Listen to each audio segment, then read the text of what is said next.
For the second Saturday in a row, an undrafted rookie quarterback closed out a Buccaneers win.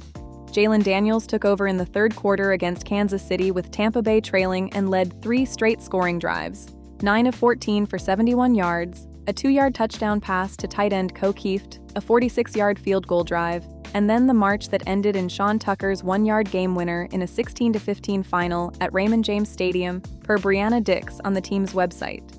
He added 7 carries for 19 yards, including a 10-yard scramble to keep the winning drive alive. Todd Bowles afterward, "He did a good job closing out the game for the second week in a row. He made some plays, some clutch plays." A week ago, it was 2 touchdown drives against the Jets. Now it is a closed-out comeback against the Chiefs, and a quarterback who was fighting for a roster spot in July has become the most productive passer of Tampa Bay's preseason. The honest frame on that game, it was mostly depth against depth. Patrick Mahomes sat entirely for Kansas City, whose offense belonged to Justin Fields, per Pete Sweeney's game story, and Baker Mayfield's first preseason action of the summer was 2 drives, 2 of 4 for 10 yards, before Jake Browning took the rest of the half and went 8 of 11 for 84 yards, per Dix. Browning was himself just back from the back injury that cost him the opener, per Josh Alper at Pro Football Talk. The defense's backups kept making plays too. Outside linebacker Anthony Nelson strip-sacked Fields in the first quarter, and undrafted cornerback Roman Parody's interception set up the winning touchdown, per Dix. The second straight week, an undrafted Tampa Bay corner produced a takeaway. File all of it as roster battle material, but 2 August wins built by the bottom of the roster is a different depth picture than this team had a year ago. The week's biggest piece of hard news came Thursday. Vita Vea's hold-in is over.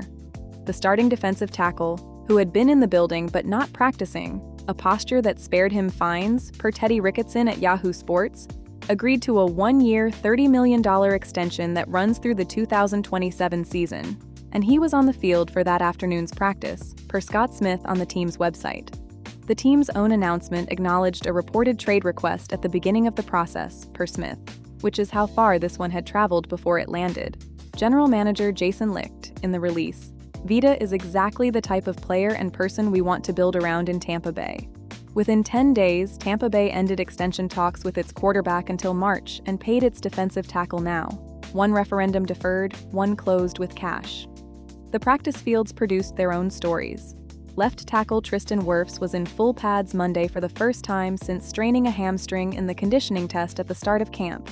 Individual drills only, no team periods yet, with Bowles saying, "We're trying to ramp him up a little bit, see how much he can go this week," per Matt Matera at Pewter Report. Wide receiver Jalen McMillan followed Tuesday, back from the leg injury that had sidelined him since August 3rd, limited to individual work and ruled out of the Chiefs game. Bowles, "He's just warming up, getting accustomed back to playing," per Bailey Adams at Pewter Report. Wide receiver David Sills and cornerback Zion McCollum also returned during the week, per Adams. Meanwhile, rookie wide receiver Ted Hurst III keeps forcing his way into the reports. Wednesday, he went up over Antoine Winfield Jr. for the catch of the day, caught slants from Mayfield and scored a red zone touchdown, per Matera, and the pass rush had its say too. Outside linebacker Yaya Diaby sacked Mayfield on consecutive 2-minute drill snaps Monday, and rookie pass rusher Reuben Bain Jr. got the better of right tackle Luke Godick in Wednesday's one-on-ones, per Matera. The absence ledger, briefly. Emeka Egbuka still has not practiced. The second-year wide receiver's toe is a stable sprain. He is expected to sit out the rest of camp and preseason, and the team is described as very optimistic he plays Week 1, per Rick Stroud of the Tampa Bay Times. So the plan is September, and nothing this week disturbed it. The one new concern is cornerback Benjamin Morrison, who missed Wednesday's practice after participating the 2 previous days, with Bowles vague on his status, per Matera. Chris Godwin and Bucky Irving drew no adverse reporting all week.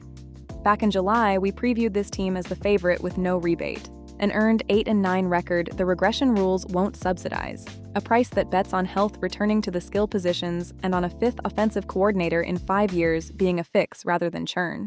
We've been checking that preview against camp every week, and this week mostly paid the bet down. The last unsettled contract in the building got settled, 2 starters came back to the practice field, and the injury that mattered stayed on its Week 1 trajectory.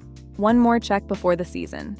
What to watch? Whether Egbuka is on the practice field before cut down to 53 on Sunday, August 30th, and whether Wirfs gets from individual drills into 11-on-11 work by then.